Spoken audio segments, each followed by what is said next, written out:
So I wanted to talk today about the Canon EOS R mirrorless camera and what so far has been my favorite surprise in using this new system. I recently switched over from the Canon 5D4 DSLR system, and this camera, the EOS R, is basically the same thing. It's got the same sensor, the images are really exactly the same, but the features and the way it works and using the system I find to be much better than the 5D4. So that's why I switched over.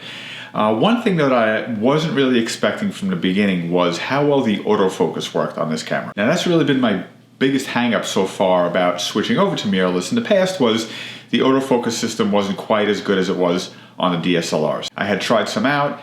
I tried using, focusing on the rear LCD screen on the DSLR on the Canon 5D4 is basically the same type of technology as the focusing mirrorless. And I didn't really love that. It was always slow. And other cameras I used, other mirrorless cameras I had tried out, the focusing seemed slower than it did with the DSLR. So when I started using the EOS R, the one thing I noticed right away, especially looking through the digital viewfinder, was how quickly it focused. I didn't really see any difference between the 5D4 and the R as far as the speed of the autofocus. So that was really one of the reasons that I decided to switch over, was I didn't think I was losing anything in the autofocus speed there.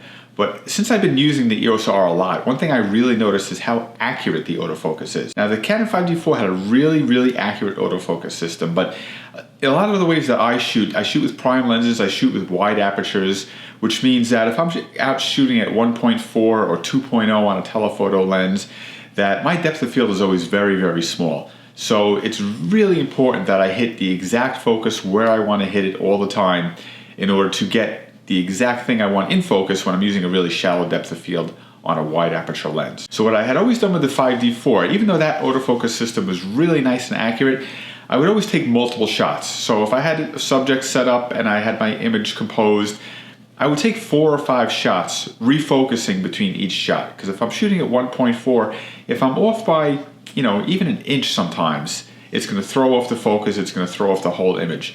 So since I'm there, it doesn't cost anything to take extra images. I'll take 4 or 5 shots, refocusing between each time. And then I notice when I'm reviewing the camera afterwards, usually 2 or 3 of those shots would be off just a little bit.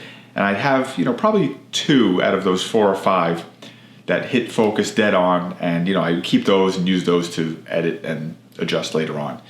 I'm noticing I have the same setup, the same thing that I'm doing with the R as I was doing with the 5D4, but I really noticed that I don't need to take multiple shots. It's hitting this exact focus that I want every single time.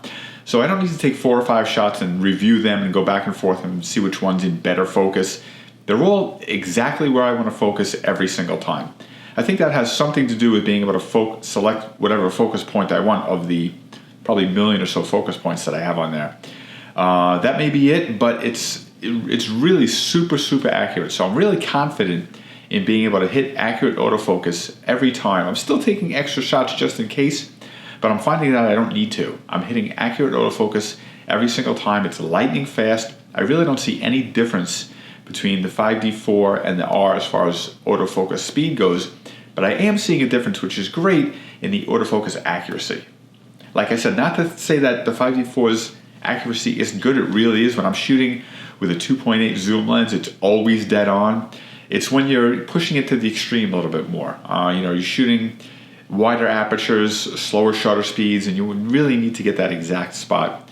Shooting multiple shots will help you get that, but with the Canon EOS R, I find I really don't need to. It's hitting that focus every single time. So I wanted to share that with you. I'm just really pleasantly surprised at how well that's working. Another great feature of the R that I found is working with a manual focus lens or switching your lens to manual focus. There's a guide in there that will actually show you whether or not you're in focus, which is great. It works really well. I use some manual focus lenses. Actually, right now I'm shooting this video on a manual focus lens. And right on the LCD screen right there, I can see what's in focus. It's tracking me as I move around a little bit. It'll track me, and it'll show it's lit up in green because I'm in focus. If I move forward a little bit like this, it actually shows me that I'm not in focus. It's a manual focus lens, so it's not going to change on its own, but it shows me I'm not in focus. But if I move back here again, now it shows me that I'm in focus. So at least I can be confident when using a manual focus lens, knowing that I'm hitting focus even in those situations. So I just wanted to share that with you. It was a really nice thing to be able to be confident about your autofocus.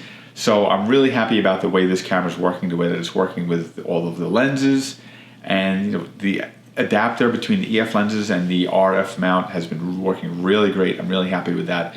But I just want to share this with you because I'm really happy with the system. So I'm going to put a link here to all of the EOS R videos that we've been doing, so you can check those out. And I'll put another link here to a video that I think you'll be interested in. You might want to check that one out also.